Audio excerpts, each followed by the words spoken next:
అనేక సార్లు దృష్టి లేక ప్రజలు నశించిపోతున్నారు. కానీ అదే సమయంలో దృష్టి ఉండి, తలాంతులు ఉండి, అభిషేకం ఉండి, వరములు ఉండి ప్రజలు అయినను నశించిపోతున్నారు. కారణాలు ఏంటనేటప్పుడు వాక్యంలో కొన్ని కారణాలు చూడొచ్చు. మొదటగా చూడాలంటే సామెతలు 6:9-11 చదువుదామా? సోమరి, ఎందాక నీవు పండుకొని ఎందువు? ఎప్పుడు నిద్ర లేచిదవు? ఇక కొంచెము నిద్రించిదనని, కొంచెము కునికెదనని, కొంచెము సేపు చేతులు ముడుచుకొని పరుండిదనని నీవనుచుందువు. అందుచేత దోపిడిగాడు వచ్చినట్లు దారిద్ర్యము నీ యొద్దకు వచ్చును, ఆయుధదారుడు వచ్చినట్లు లేమి నీ యొద్దకు వచ్చును. సోమరి. ఈరోజు ఎవరికైనా సోమరిని బలపడతాం ఇష్టం ఉందా? ఎవరన్నా చూసి సోమరి అంటే you are lazy. I'm not lazy. కానీ జీవితాన్ని చూడు. ఎందుకంటే ఇక్కడ అంటాడు, ఓ సోమరి, ఎందాక నువ్వు పండుకొని ఎందువు. దేవుని వాక్యం చెప్తుంది, సోమరోడా లే, సోమరోడా లే, ఎందాక నువ్వు పడుకుంటావు. ఈరోజు చాలామంది 14 గంటల సేపు పడుకుంటారంట. అది కూడా ఎవరైనా తట్టి లేపితే, లేకపోతే పడుకునే ఉంటారంట. Stop being lazy in your life. సోమరవాడు, ఒరే ఎల్రా పని చేయరా అంటే బయట వర్షం వస్తుంది అంటాడంట. తెలుసా? పని చేయరా అంటే బయట పులి ఉందంటాడంట. బైబిల్ ఉంది. పని చేయరా అంటే సాకులు చెప్తాడంట. ఈరోజు చాలామంది పని చేయరా అంటే నాకు ఎవడ పని అవ్వట్లేదా? కూలికి పని పిలుస్తున్నారు, పో వెళ్ళి నిలబడి అక్కడ ఇస్తారు. అయ్యంతా మరి ఏం చేస్తారో? ఒరే ఏది నేర్చుకోవడం, ఏది చదవడం, ఏ బండ పని చేయడంట. దేవుడు మాత్రం దీవించాలంట. బైబిల్ మరలా చెప్తుంది, నీ చేతి పనిని దేవుడు ఆశీర్వదిస్తాడు. నీ చేతి పనిని ఆశీర్వదిస్తాడు. చేతిలో పని చూపి దేవుడు ఆశీర్వాదం చూపిస్తాడు. నువ్వు చూపించేంత వరకు దేవుడు చేయడు. దేవుడు వాక్యలో చూసినప్పుడు అండి, సోమర్తనాన్ని బట్టి ఫలం ఏమి లేకుండా ఉంటుందంట. ఎక్కడ? సామెతలు 20:4 చదువుదామంటే, విత్తులు వేయి కాలమున సోమరి దున్నడు, కోత కాలమున పంటను గూర్చి వాడు విచారించుచున్నప్పుడు వానికేమియూ లేకపోవును. ఏంటంట? ఈ సోమరోడు పని చేయాల్సిన టైంలో చలిగా ఉందని పని చేయడంట. పని చేయని దాన్ని బట్టి పంట కోత సమయం వచ్చినప్పుడు తనకి ఏమి ఉండదంట. అందుకనే ఏమో అన్యులు ఎంతో దీవించబడుతున్నారు, విశ్వాసులకి ఏం మిగలట్లే. కొంతమంది అడుగుతారండి, why are the unbelievers so blessed, why are we believers not blessed? Who said believers are not blessed? The believer who does not work is not blessed. దేవుడు కాలము సమయం తగినట్టుగా నియమాలను పెట్టాడు. విత్తిన ప్రతి ఒక్కరికి కోస్తాడు.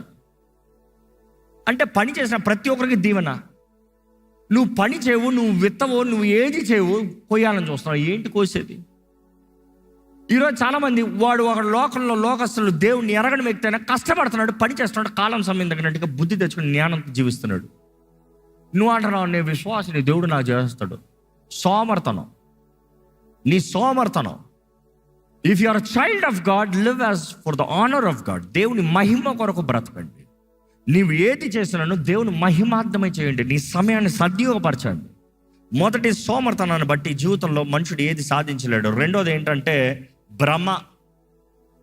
ఎంతోమంది భ్రమలో బ్రతుకుతున్నారు. వాడు రియాలిటీ చూడట్లే. కొన్నిసార్లు కొంతమందిని వెళ్ళి నువ్వు అర్థంలో చూసుకున్నావా అని చెప్పాలి కదా. కొంతమంది ఫీలింగ్స్ చూడాలి.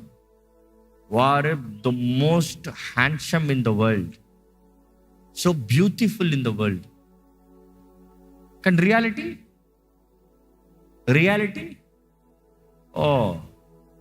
ఎక్స్పెక్టేషన్ వాజ్ రియాలిటీ అంటాం చూడండి.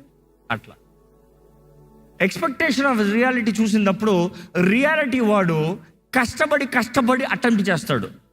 ట్రైన్ చేసి ఎక్స్పెక్టేషన్ అన్నవాడు ఏది ట్రైనింగ్ లేదు, వారికి స్టంట్ కొట్టు, నాశనాన్ని పొందు. ఈరోజు మిమ్మల్ని అడుగుతున్నాను, భ్రమలో బ్రతుకుతున్నారా? Because fantasies, unreal fantasies.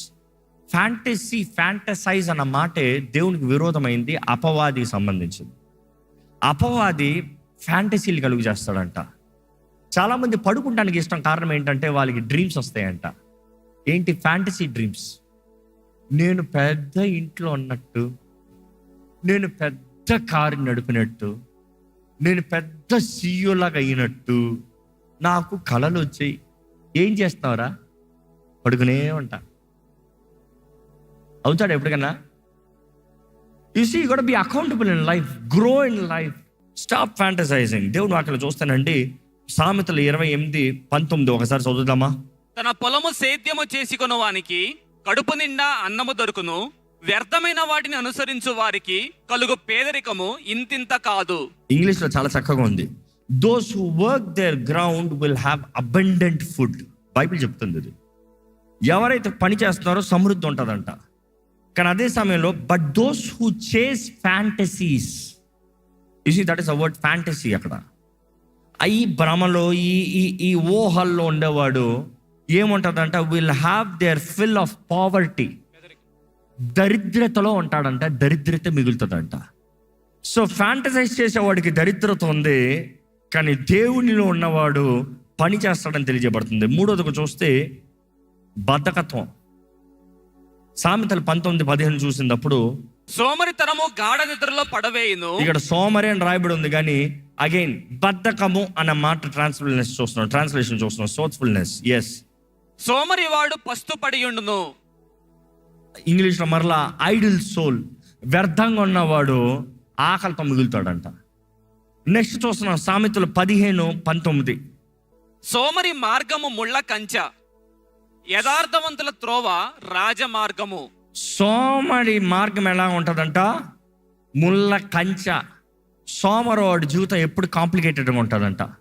సోమరోడి జీవితం ఎప్పుడు సమస్యలతోనే ఉంటుందంట. సోమరోడి జీవితం ఎప్పుడు లైఫ్ ఆఫ్ థాన్స్. ఎందుకంటే ఎప్పుడు చేయాల్సింది అప్పుడు చేయలే. నిన్నటిది పేరబట్టుకున్నాడు, మొన్నటిది పేరబట్టుకున్నాడు, 10 రోజులు పేరబట్టుకున్నాడు, అన్నీ కలిపి ముళ్ళతో పల్లాగా ఉన్నాయి. మిమ్మల్ని అడుగుతున్నానండి, ఏ రోజు చేయవలసింది ఆ రోజు చేసే అలవాటు ఉందా మీకు? ఏ రోజుతో ఆ రోజు సర్దుకునే అలవాటు ఉందా? ఎక్కడ మీ ఇంటికి వచ్చి చూస్తా, చాలామంది ఇప్పిన బట్టలు ఇప్పిన స్థలంలో వేయరు. అక్కడొకటి ఇక్కడొకటి, అంతా చిన్నది. ఏ తేత్త ఎవరో నేను చెత్త చేయాలని వేయరు. ఎవరన్నా నేను చెత్త చేయాలని వేస్తారా? తర్వాత చేస్తా, ఇక తర్వాత చేస్తా. కానీ అలా పడేస్తాం బట్టి జరుగుతున్నది ఏంటి? పేరబెట్టుకుంటాం. కొంతమంది చూడండి, వాళ్ళు డెస్క్లు చూడాలి, కంప్యూటర్ డెస్క్లో ప్రపంచంలో ఉన్న కుప్పంతా అక్కడే ఉంటుంది. మళ్ళీ అన్నీ ముఖ్యమైనవే, తర్వాత తెద్దాం, ఇప్పుడు పెడదాం, లేచిన తర్వాత తెద్దాం, ఎప్పుడు ఇవి అక్కడే ఉంటాయి. You see, you need to learn discipline and life. క్రమశిక్షణ నేర్చుకోవాలి. క్రమశిక్షణ ఎందుకంటే దేవుడు ఆశీర్వదిస్తానికి? అవును, తప్పకుండా. క్రమశిక్షణ ఎందుకంటే దేవుడు వాడుకుంటాను? అవును, తప్పకుండా. సోమరోడిని దేవుడు ఎప్పుడు వాడుకోడు. సోమరోడిని దేవుడే కదా సాతాను కూడా వాడుకోడు. అవును, సోమరోడి మనుషుల్ని సోమరుగా అపవాది చేస్తాడు, కానీ సోమరోడిని వాడు రాజ్యం కొరకు వాడుకోడు. తెలుసా? లోకంలో లోకపు కార్యాల కొరకు వాడబడేవారు సోమరోళ్ళా? Extremely talented, extremely sharp. అపవాది రాజ్యాన్ని కట్టేవారు సోమరోళ్ళా? అస్సలు అలాంటి వాడిని అపవాది వాడుకోడు. సోమరోళ్ళు నువ్వు చచ్చినోడితో లెక్కరా, నాకు బాధే లేదు, నువ్వు ఎక్కడికి పోవు, నువ్వు ఇక్కడే పడి ఉంటావు పో. కానీ ఎవడైతే షార్ప్గా ఉంటాడో వాడిని పడేయాలని చూస్తాడు అపవాది. But then again I'm telling, ఈరోజు ఎంతోమంది బద్ధకత్వము. If you are really disciplined, నువ్వు బద్ధకత్వానికి చూడవు. ఒక దేవుని బిడ్డ బద్ధకస్తుడుగా ఉండొచ్చా? వినబడతలే? మీరు దేవుని బిడ్డ కాదా నిరూపించండి. మిమ్మల్ని బట్టి మీరు ఉద్యోగం చేసే స్థలంలో, మీరు బ్రతికే స్థలంలో దేవునికి గౌరవం రావాలా, అవమానం రావాలా? మరి అవమానం తేవద్దు. Please don't put God to shame because of your lifestyle, your laziness, your careless behaviour. దేవుని వాక్యలు గమనిస్తానండి, మనుషులు నాశనం అయిపోతానికి కారణము మొదటిగా సోమర్తనం చూసాము, రెండోదిగా భ్రమ, ఫ్యాంటసీ. రియాలిటీకి రా, స్టాప్ ఫ్యాంటసైజింగ్. నెక్స్ట్ ఇంకోటి ఏంటి? బద్ధకత్వం. దాని నెక్స్ట్ నాలుగోది చెప్పాలంటే, ఈరోజు తరానికి ఎంతో చెప్పవలసిన అవసరం. ఎంతోమంది సుఖానికి అలవాటు పడి బైబిల్లో కూడా చూస్తాం, దేమా ఈ లోకంలో ఉన్న వాటి సుఖానికి అలవాటు పడి దేవుని మర్చిపోతాం. యు సీ, సుఖం అనేది what is really comfort? You see, we use the English word called luxury. And we misuse that word. ఏంటి సుఖం? ఏంటి? ఒక ధనవంతుని చూసి సుఖం అనేస్తాం, ఒక గొప్ప స్థాయిలో ఉన్న వ్యక్తిని చూసి సుఖం అనేస్తాం. వాడికి ఏం సుఖం అనిపిస్తున్నాడు? రియల్లీ అనేక సార్లు సర్వే తెలియజేయబడింది ఏంటంటే, ఏ పని చేయలేని వాడంట సుఖాన్ని అనుభవించేవాడంట, కష్టపడని వాడు సుఖాన్ని అనుభవించేవాడంట. ఏంటి? నువ్వు అనొచ్చు, నాకేమంత ఒక చేప వేసుకుంటున్నా, ఒక ఫ్యాన్ కూడా లేదు, పడుకుంటున్నా. ఒరే సుఖం రా. ఏంటి? నువ్వేం కష్టపడ్డావు? ఒళ్ళకి ఏం పని పడిపోయింది? ఏం విత్తావు? ఏం నష్టపోయావు? ఏంటి అది నీ జీవితంలో దగ్గర పోయి? ఏం లేదు, హ్యాపీగా ఉన్నావు. ఎందుకంటే నిజమైన సుఖం ఈజ్ మెంటల్ పీస్. ఎందుకంటే మెంటల్లో ఏ బాధ లేనివాడు సుఖాన్ని మరిగినోడు. అర్థమవుతుందండి నా మాట? It is not what you have that gives you luxury, it is what you feel that gives you luxury. కానీ ఈరోజు చాలామంది ఏ పని లేకుండా సుఖాన్ని మరిగిన వారు ఉన్నాం. తింటాం, తాగుతాం, సుఖిస్తాం. You see anybody without the purpose of life, జీవితంలో దృష్టి లేనివాడు సుఖభోగములు అనుభవించేవాడు. ఈరోజు చాలామంది ఏం తిందామా, ఏం తాగుదామా, ఏం ధరించుకుంటామా, వారి చింత అంతా ఇదే. అందుకని వారి ప్రార్థనలు కూడా చూడండి ఇవే ఉంటాయి. దేవా నాకు తిండి పెట్టు, దేవా నాకు బట్టలు ఇవ్వి, దేవా నాకు వద్దులే బాగుంది. జీవితంలో ఇదే, నాకు ఈ అమ్మాయి ఇవ్వి, నాకు ఈ అబ్బాయి ఇవ్వి, నాకు ఈ శరీర ఇచ్చలను తీర్చు. బట్ దెన్ ఆనెస్ట్లీ అలాంటి వారు ఎప్పుడుకైనా దేవుడి చిత్తంలో బ్రతుకుతారంటారా? ఈరోజు ఎంతోమంది వారి జీవితాలను ఈ రీతిగా పాడు చేసుకుంటున్నారు. 5వది దుష్ట ప్రచారము, లేకపోతే దుష్ట మాటల్ని వింటాము, లేకపోతే దాన్ని ఇంకా దుష్ప్రచారము నమ్మటము. ఈరోజు వార్తలు చూసినా, ఈరోజు లోకంలో మాటలు చూసినా ఒక్కొక్కరు ఒక్కొక్కడు చెప్తారండి. అవునా కాదా? వీళ్ళు ఇట్లా అంటారు, వాళ్ళు అట్లా అంటారు, వీళ్ళు ఇట్లా అంటారు. మధ్యలో చిత్తుకుపోయేది ఎవరు? మనమే.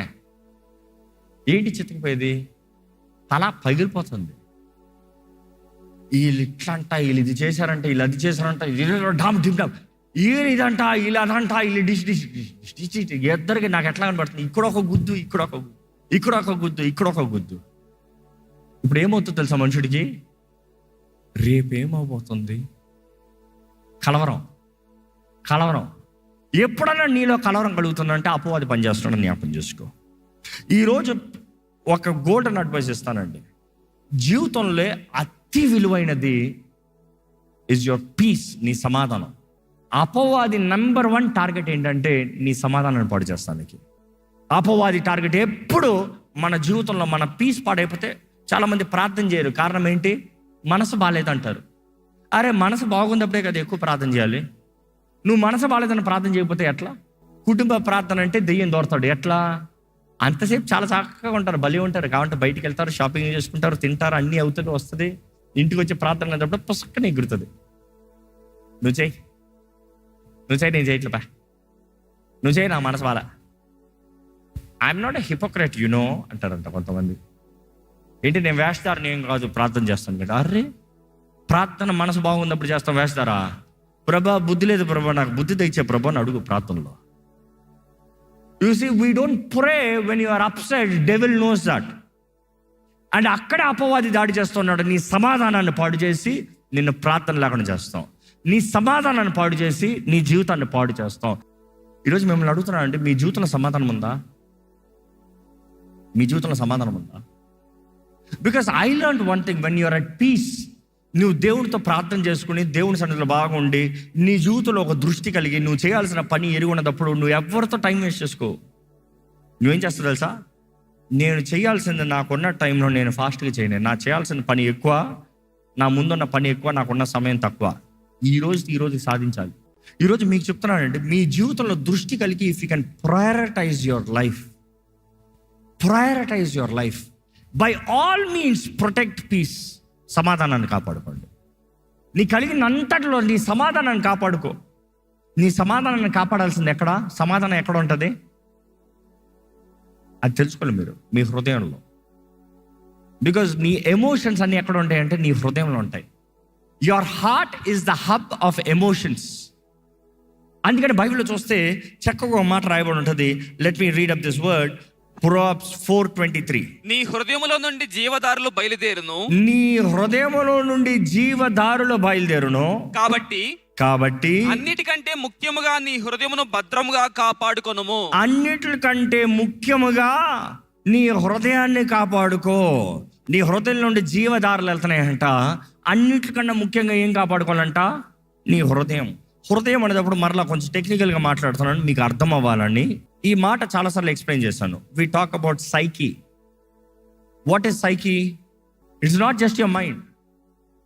It is a combination of your heart, your mind and your will. Heart అనేటప్పుడు నీ జ్ఞాపకాలు, అంటే జ్ఞాపకం అన్నది not just memories but how you felt.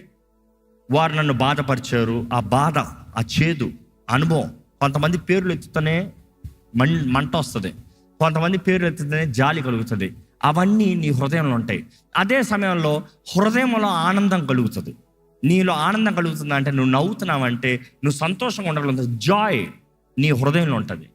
Pain, నొప్పి నీ హృదయంలో ఉంటుంది. యాంగర్ నీ హృదయం. Your emotions, all your emotions are in your heart. Next ఏంటంటే మైండ్ అనేటప్పుడు mind is all about logic. Logic అనేటప్పుడు నువ్వేం చదువుతున్నావో, నీకు ఏం నేర్పించబడుతుందో, నీకు ఏం ఎక్స్పీరియన్స్ కలుగుతుందో దానిని బట్టి యు ఆర్ బిల్డింగ్ లాజిక్. ఇది చేస్తే ఇది అవుతుంది, ఇక్కడ నుండి దూకేవా కాలు ఇరుగుతుంది, ఇది అయిందా ఇది జరుగుతుంది, అవన్నీ logic. So that is your mind. ఈ రెండిట్ల మధ్యలో విల్ ఇంకోటి ఉన్నాడు, వాడిని సైకి అంటాం. వాడు ఏంటి? వాడు ఏంటంటే వాడు డిసైడ్ చేస్తాడంట. హృదయం అంటది వద్దు, ఈ మనిషి బాధపరుస్తాడు. లాజిక్ అంటాడు లేదు, నీకు పని అవ్వాలంటే ఈ మనిషితో మాట్లాడాలి. Tough challenge. ఈ మనిషి నేను బాధ పెడతాడు, ఈ మనిషి తిడతాడు, పని అవ్వాలంటే ఈ మనిషితో మాట్లాడాలి. ఇప్పుడు ఈ రెండు డెసిషన్ మధ్య ఎవరిది ఫుల్ఫిల్ అవుతాడంటే విల్ డిసైడ్ చేస్తాడంట. నువ్వా ఎవరైనా ఒక పార్టీ చూస్ చేసుకోవాలి, ఒక సైడ్ చూస్ చేసుకుంటాం. వెన్ చూస్ చేసేటప్పుడు అప్పుడు గమనిస్తాము the will is your consequences. అక్కడ నుండి వస్తుంది నీ కాన్సిక్వెన్సెస్. సో గమనించేటప్పుడు హృదయం కానీ డిస్టర్బ్ అయింది అనుకో, కొన్నిసార్లు హృదయం ఎంత బలమైందంటే ఈ లాజిక్ని బ్రేక్ చేసుకుని వెళ్ళిపోతుంది. అందుకని కొంతమంది కోపంలో చేసే పనులు చూడు, ఒరే వద్దురా కొడితే చచ్చిపోతాడు రా అని కొట్టేశావు. ఎందుకు? ఆ కోపంలో కొట్టేశాను. అలా తిట్టద్దు, బాధపడతారు, తెలుసు లాజిక్. అలాంటి మాటలు నువ్వు మాట్లాడకూడదు, బాధ, తప్పు, పాపం తెలుసు, అయినా మాట్లాడేసావు. ఎందుకు? That emotion. ఆ హృదయంలో అలాంటి సెన్సేషన్ కలుగుతాం. సో హృదయం అనేది చాలా పవర్ఫుల్. అది దేవుని ఆరాధించాలన్నా హృదయపూర్వకంగా, నీ పూర్ణ హృదయముతో. నీ హృదయం డైవర్ట్ అయిపోయి నువ్వు దేవుని ఆరాధిస్తే దేవుడు అంగీకరించాడంట. సో నీ హృదయంలో దేవుడు అదే చూస్తాడు. నువ్వు బలి అర్పించే ముందు నీ హృదయంలో ఎవరికైనా నీకు విరోధంగా ఉంటే నువ్వు వెళ్ళి సమాధాన పడరా. Which means your heart should be clean, pure. Blessed are the pure in heart. హృదయ శుద్ధి గలవారు ధన్యురు, వారు దేవుని చూచెదరు. That is the word. So హృదయ శుద్ధి అనేది చాలా ప్రాముఖ్యమైనది. హృదయంలో సమాధానం అనేది మనం ఎప్పుడు కలిగి ఉండాలి. అందుకని మీకు చెప్తున్నాను, హృదయంలో సమాధానాన్ని పాడు చేసేది ఏదైనా సరే అవాయిడ్ చేయండి. అవాయిడ్. దేవుని వాక్యలో చూసినప్పుడు అండి, చివరిగా మనం చూస్తాము కీర్తన 39:1 చదువుదామండి. నా నాలుకతో పాపము చేయకుండానట్లు, నా మార్గములను జాగ్రత్తగా చూచుకొందును. నా మార్గాల్ని జాగ్రత్తగా చూసుకుంటాను. భక్తిహీనులు నా ఎదుట ఉన్నప్పుడు నా నోటికి చిక్కము ఉంచుకొందును. నా నోటికి ఏం పెట్టుకుంటాను అంటున్నాడు? చిక్కం. మీ నోటికి చిక్కం ఉందా? మీ నోటికి చిక్కం లేకపోతే మాత్రం కంట్రోల్ ఉండదు. ఈరోజు చాలామంది ఏది పడితే అది, ఎట్లా పడతా అట్లా, ఎవరిని పడతా అలా మాట్లాడేస్తున్నారు. It's again guard your tongue, guard your mouth, guard your ways. దాన్ని బట్టి మన జీవితంలో జయం ఉంటుందండి. ఈరోజు మరలా చెప్తున్నాను, షంగార్ దగ్గర నుంచి మనం నేర్చుకోగలిగింది, నువ్వు ఉన్న దగ్గర నుండి ప్రారంభించు. నీ దగ్గర ఏముందో అది వాడు. నువ్వు ఏది ఉందో అది వాడినప్పుడు, విశ్వాసంతో చేసినప్పుడు దేవుడు నీ పక్షాన గొప్ప కార్యాలు చేస్తాడు. కానీ అదే సమయంలో నీ జీవితంలో దిగజారిపోతున్నావు, నాశనము, కీడు, నష్టము కలుగుతుందంటే కారణాలు ఏంటో కూడా చెప్పాము. ఏంటది? మొదటిగా సోమర్తనం, రెండోదిగా భ్రమ, మూడోదిగా బద్ధకత్వం, నాలుగోదిగా సుఖాన్ని అనుభవిస్తాం, సుఖభోగములు అనుభవిస్తాం, ఐదోదిగా be careful in what you hear, keep away every negativity, keep up your peace, keep up your purity. దేవుడు తన చిత్తాన్ని, తన మహిమని మీ జీవితంలో కనబరచాలి. ఈరోజు ఒకటే అంటానండి, if you can really organise your life, ఈ ఆలయంలో కావాల్సినంత దీని గురించి చెప్పబడుతుంది. మీరు విన్నదాన్ని తగినట్టుగా జీవిస్తే మీరు ఎక్కడికో వెళ్ళిపోతారు. I'm challenging you simple, calculate your time. మీ టైంని క్యాలిక్యులేట్ చేసుకోండి, మీ రిసోర్సెస్ని క్యాలిక్యులేట్ చేసుకోండి, మీరు ఏం చేయగలరో క్యాలిక్యులేట్ చేసుకోండి. మీరు చేయాల్సింది మీరు చేసినప్పుడు దేవుడు మిమ్మల్ని ఎంతగా దీవిస్తాడో చూడండి. నీ జీవితంలో అడిగి ఊహించి వాటికంటే అత్యధికమైన కరెక్ట్ చేస్తాడు, గొప్ప విజయాన్ని ఇస్తాడు, అన్ని విషయాల్లో నడిపిస్తాడు. కానీ నీవు సమర్పించుకుని, నువ్వు లోబడి ఆయన చిత్తాన్ని వెతుకుతే ఆయన నీ జీవితంలో సమస్తం మేలు చేస్తాడు. దయచేసి స్థలంలో ఉంచుతామండి, ప్రార్థన చేద్దాం. ఒకసారి దేవుని సన్నిధిలో మిమ్మల్ని మీరు పరీక్షించుకోండి. మీ జీవితంలో మీరు చేయవలసింది చేస్తున్నారా చూడండి. మీ జీవితం ఎలాగుంది? నీ ఉన్న స్థలంలో ప్రారంభించేసాడు దేవుని వాక్యం తెలియజేస్తున్నాడు. నువ్వు ఎక్కడ ఉన్న వ్యక్తి అయినా, నువ్వు ఏ స్థానంలో ఉన్న వ్యక్తి అయినా, నువ్వు ఎలాంటి పోరాటాల్లో పోరాడుతున్న వ్యక్తి అయినా, అది అల్పము కాదు, ఘనత కాదు, ఏ స్థానమైనా దేవుడు నిన్ను హెచ్చించగలిగిన దేవుడు. నువ్వు కొంచెంలో నమ్మకం ఉంటే అధికమైన వాటిపైన అధిపతి అంట. It is your desire, it is your character of faithfulness. అందులో నీకు ఉండాలి నమ్మకత్వం. నమ్మకత్వం దేవుని గణపరిచేవాడిగా ఉండాలి, దేవుని గణపరిచే జీవితాలు కలిగి ఉండాలి, దేవుని హెచ్చించేవాడిగా ఉండాలి. ఈరోజు మీ జీవితంలో దేవునికి మహిమ ఉందా? ఈరోజు నీ జీవితంలో దేవుడు గొప్ప కార్యాలు చేస్తున్నాడా? నా జీవితంలో దేవుడు ఏం చేయట్లేదు అంటే తప్పు దేవునిది కాదు, నీవు అడగట్లేదు. మీరు అడగట్లేదు కాబట్టి మీరు పొందుకుంటలేదని యేసు ప్రభు చెప్పాడు. మీరు అడగట్లేదు కాబట్టి మీరు పొందుకుంటలేదు, యేసు ప్రభు చెప్పిన మాట. ఏంటి అది? మీరు అడిగినవి మీరు పొందుకునేది. దేవుని వాక్యం తెలియజేయబడుతుంది, తండ్రి చిత్త ప్రకారం మనం అడిగినవన్నీ మనకు అనుగ్రహించే దేవుడు అంట. తండ్రి చిత్తంలో మనం అడగాలి, అడిగితే మనకి ఇస్తాడంట. Without you asking he will not give. ఈరోజు మిమ్మల్ని అడుగుతున్నానండి, నీ చేతిలో నీకు వచ్చినది నువ్వు వాడగలవా? నీ చేతిలో ఉన్నది నువ్వు వాడగలుగుతున్నావా? ఏంటి అది? What is that you know that you are using? నీకు రానిది, నీకు లేనిది దేవుడు నిన్ను వాడమని అడగట్లే. God wants you. God seeking you. God wants you to live for His glory. నీ జీవితాన్ని బట్టి దేవుడు తన నామానికి మహిమ తీసుకురావాలని ఎంతో ఆశిస్తున్నాడండి. ఏదో ఒక్క మనిషి ద్వారంగా కాదు, ప్రతి ఒక్కరి ద్వారంగా. ఈ లోకానికి మనం ఉప్పుగా, ఈ లోకానికి మనం వెలుగుగా, సారము కలిగిన జీవితము, మహిమ కలిగిన జీవితంగా ఉండాలని దేవుడు ఆశపడుతున్నాడు. ఈరోజు ప్రభు చేతిలో సమర్పించిన నీవు ఇక్కడ నుండి ఒక నిర్ణయంతో వెళ్ళాలంటే, నా సమయాన్ని వ్యర్థపరచును, నా అవకాశాలను వ్యర్థపరచును, నా జీవితాలను వ్యర్థపరచును, నా జీవితంలో ఉన్న ప్రతి అవకాశాలను దేవుడు మహిమార్థమే వాడతాను, నా జీవితం ద్వారా దేవుని గణపరుస్తాను, నా జీవితం ద్వారా దేవుని హెచ్చిస్తాను, ఆయన వాక్యాన్ని ప్రకటిస్తాను. Of course today we need to be the living walking Bibles. మన జీవితం ద్వారా దేవుని కార్యాలను వివరించాలంట, మన జీవితం ద్వారా ఆయన మహిమను కనపరచాలంట, మన జీవితం ద్వారా దేవుడు ఎంత గొప్ప దేవుడు తెలియజేయాలంట. దీన్ని బట్టి దేవునికి అవమానం కలుగుతుందా, ఘనత కలుగుతుందా? దేవుని వాక్యం చూస్తాం, మిమ్మల్ని బట్టే కదా నా నామానికి అన్ని జనుల ముందు దూషణ. ఈరోజు మన జీవిత విధానాన్ని బట్టి, మన బ్రతుకుని బట్టి దేవుణ్ణి దూషించేవారుగా మారుతున్నామా? లేకపోతే మనము దేవుని చిత్తంలో ఉన్న మనము గొప్పవారిగా దేవుని మహిమాత్రమే బ్రతుకుతున్నామా? Today you need to check yourself. ఏంటి నీ జీవితంలో ఉన్నది? ఏంటి లేదు అని చెప్పొద్దు. There is something in you. నీకు దేవుడు ఎన్నో గొప్ప కార్యాలు జరిగిస్తానికి నీ జీవితంలో ఆశపడుతున్నాడు అండి. But there is always a test with the small. జకర్యా చూస్తున్నా, despise not the small beginnings. అల్పమైన ప్రారంభాలని నిర్లక్ష్యపరచకూడదంట, చిన్న ప్రారంభాలని నిర్లక్ష్యపరచకూడదంట. ఇది చిన్నదే కదా, ఇది చిన్నదే కదా, ప్రతి విత్తనము చిన్నదే, కానీ అది విత్తబడి చక్కగా దాన్ని పోషించి దాన్ని ఫలింపజేసినప్పుడు గ్రోస్ బిగ్ అండ్ స్ట్రాంగ్. ఈరోజు మీ జీవితంలో కానీ మీరు నమ్మకంగా దేవుని ఎడల బ్రతకగలిగితే నిశ్చయంగా కార్యం జరిగించే దేవుడు అండి. మీరు యథార్థంగా దేవుని సన్నిధిలో ఒక నిర్ణయం చేయండి. పరిశుద్ధ ప్రేమ తండ్రి, ఇదిగో ప్రభా, నీ బిడ్డలు నీ చేతులు కాపు చెప్తున్నావు ప్రభా. వారి జీవితాలను చూడయ్యా, వారి స్థితిగతులు ఎరిగి ఉన్నదేవా. ఎన్నో తరుణాలు, ఎన్నో అవకాశాలు, ఎంతో కృపను అనుగ్రహిస్తూ జీవితాలు వర్ధిల్లాలని, జీవితాలు కట్టబడాలని, సమయము పోగొట్టుకోకూడదని నీ కృపలో మమ్మల్ని జీవింపజేస్తున్నావయ్యా. దేవా, ఎవరు ఇక్కడ నిర్లక్ష్యపరిచేవారుగా ఉండనవద్దు.